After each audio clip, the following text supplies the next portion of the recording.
This video is going to talk to you about the addition and subtraction of like terms in algebra. So first thing we need to establish is what is a like term. So we talked about terms before with algebra in year 7. We're going to discuss it again in year 8. A term is just a combination of letters, numbers, or either on its own in a maths expression.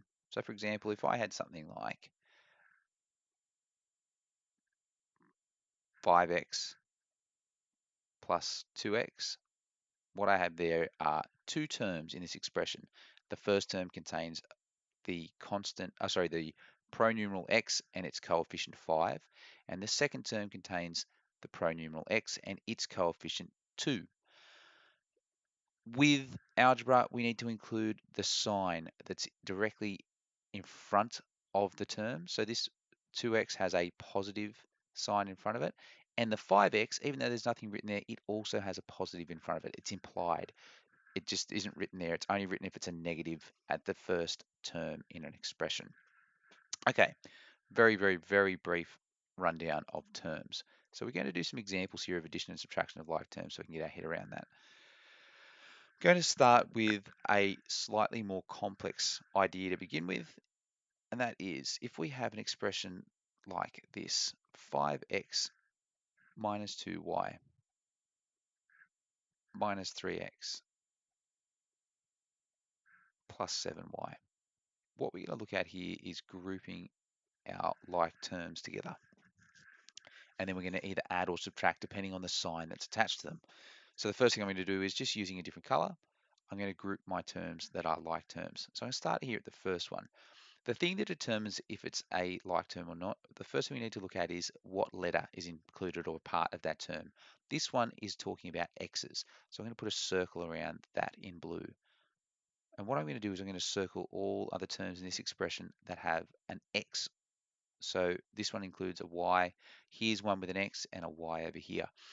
I'm going to circle the x, its coefficient, and the sign, because this is telling me I have 5 x's and then I have negative 3 x's here. And we're going to look at that in a moment. Using a different color, because there are no more x's in this expression, I'm going to circle the y. So here it's a negative 2y, and I'm going to include the sign as well as the coefficient and the pronumeral. And then over here we have a positive 7y. So I'm going to include the sign for that one as well and circle that. Okay, this step's not necessary. You don't need to write this if you're doing your work in your books or at home, but what you will do in essence is then group your like terms together.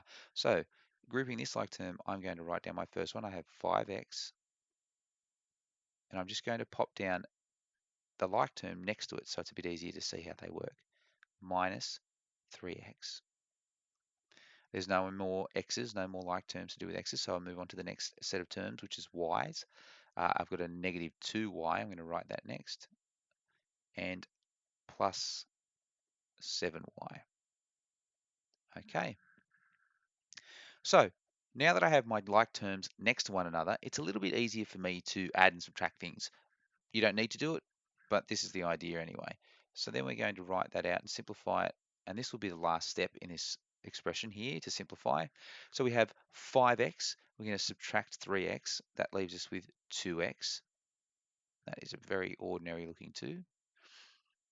Okay, and then we have negative 2y plus 7y. That is going to give us a positive 5y. X's and Y's are not like terms, so I can't add or subtract those terms in this expression. That is as simple as it gets. That is how we would answer that question there. So grouping like terms, adding, subtracting, that's the very first introduction to that concept. Now, sometimes we're going to come across expressions that have negative numbers at the start or at the end, or we could have algebraic expressions that include terms that have multiple letters. So what I'll do is I'll do an example of one of those for you so I can show you what I mean. Every now and again, you're going to come across something that may look like this. I'm just going to put this down as question 1 and this as 2.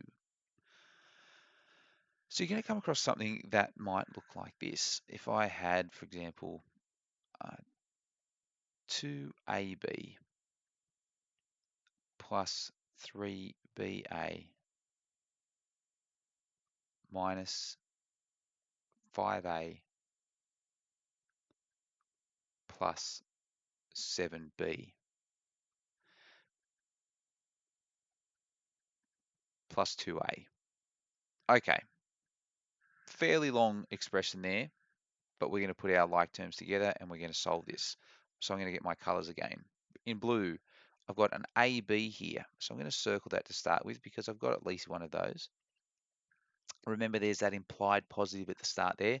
Now, if I look through here, there are no more ABs. There's an A, this one just involves a B, there's another A, and this one here has a BA. This, however, is a like term to AB, and the reason is what's actually happening here, we need to remember this, is that something like 2AB is in fact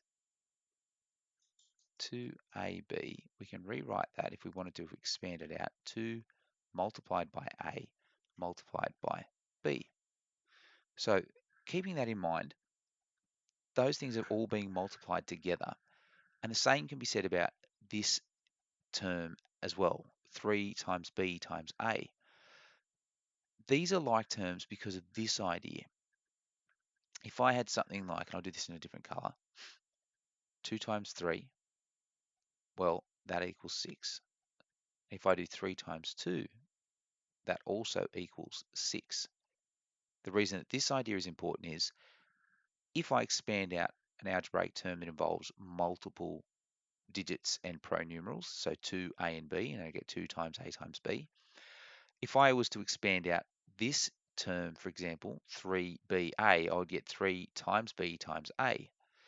The order in which we multiply those things together is not going to make a difference to the potential answer because we can see from just our basic times tables, 2 times 3 equals 6, 3 times 2 equals 6. The order that I multiply them in gives me the same answer. So it doesn't make a difference there, which is why, in essence, ABs and BAs are like terms because they're all being multiplied together. And so we can group them. When we write them out as part of our simplifying process for this expression, putting to the A before the B or the B before the A won't matter when we add them together because we can see here it's going to give us the same sort of idea as a result.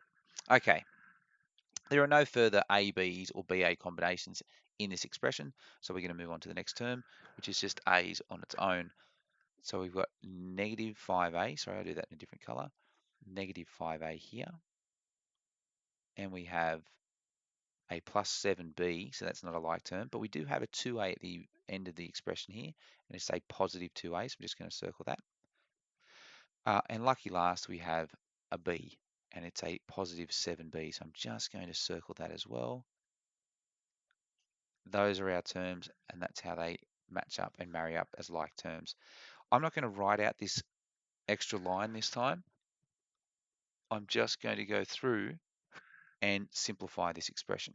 So 2ab plus 3ba, that gives me 5 of those. Now I'm going to write that as ab just because I like it to be in alphabetical order. And that's what mathematicians tend to do with algebraic terms, is write the letters in alphabetical order if they can.